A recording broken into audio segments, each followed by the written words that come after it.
കേൾക്കുമ്പോൾ ആദ്യം മനസ്സിലോടിയെത്തുന്നത് എന്താ? അവിടുത്തെ ഫുഡൊക്കെ എന്താ സ്പെഷ്യലൊക്കെ? ഇടുക്കിയിൽ ഇതുവരെ വന്നിട്ടില്ല, അതുകൊണ്ടാ ചോദിക്കുന്നത്. ഞങ്ങൾ ഏറ്റവും കൂടുതൽ എന്താ എല്ലാത്തരം ഫുഡുകളുണ്ട്. കുറച്ചുകൂടെ എല്ലാ വീട്ടിലും അവൈലബിൾ ആയിട്ട് എനിക്ക് തോന്നുന്നു കപ്പ, ബീഫാണ്. ബീഫ്, കപ്പ ചിക്കൻ, കപ്പ മീൻകറി, പിന്നെ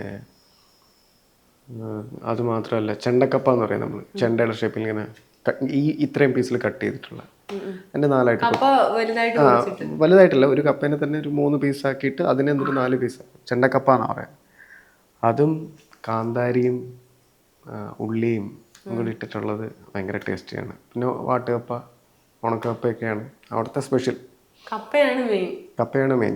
അതൊരു എനിക്ക് തോന്നുന്നു അത് കുറച്ചുകൂടെ ഞാനതൊരു ഒബ്സർവ് ചെയ്യുന്ന സമയത്ത് ഒരു തലമുറയോടുള്ള കരുതലാണ് കാരണം ഒരു ഒരു നമുക്ക് എന്താ പറയുക, ഇപ്പോൾ ഒരു 50 സെൻറ്റോ ഒരു 10-15 സെൻറ്റ് ഉണ്ടെന്ന് പറഞ്ഞാൽ കപ്പ ഇട്ട് കഴിഞ്ഞ് കഴിഞ്ഞാൽ ഇത്ര മാസത്തിനുള്ളിൽ നമുക്ക് വിളവെടുക്കാം. അതിന് പച്ചക്കപ്പയായിട്ട് ഉപയോഗിക്കാം. അതിനെ വാട്ടി ഉണക്കി വെച്ച് കഴിഞ്ഞാൽ മഴക്കാലത്ത് വരുന്ന സമയത്ത് ആഹാരം എന്ന് പറയുന്ന ഒരു മുൻകരുതലായിട്ടാണ് എനിക്ക് തോന്നിയിട്ടുള്ളത്. പണ്ട് മുതലേ അങ്ങനെയാന്ന് വെച്ചാൽ വിശപ്പിനെ മറികടക്കാനായിട്ട് കപ്പ, ചേന, ചേമ്പ് അങ്ങനെയൊക്കെയാണ് നമ്മൾ ഗ്രാമീണരൊക്കെ ഉപയോഗിച്ചിരുന്നത്. അല്ല, അതൊക്കെ ഇപ്പോഴും ഉണ്ട്. കാരണം വെച്ചാൽ അതൊക്കെ നമ്മുടെ കാരണവന്മാർ തന്നിട്ട് പോയ ഐഡിയോളജി ആണല്ലോ. പിന്നെ ഹെൽത്തി ഫുഡുമാണ്. കപ്പയൊക്കെ വാട്ടി ഉപയോഗിച്ച് കഴിഞ്ഞാൽ ഷുഗർ ഉള്ളവർക്കും ഉപയോഗിക്കാം.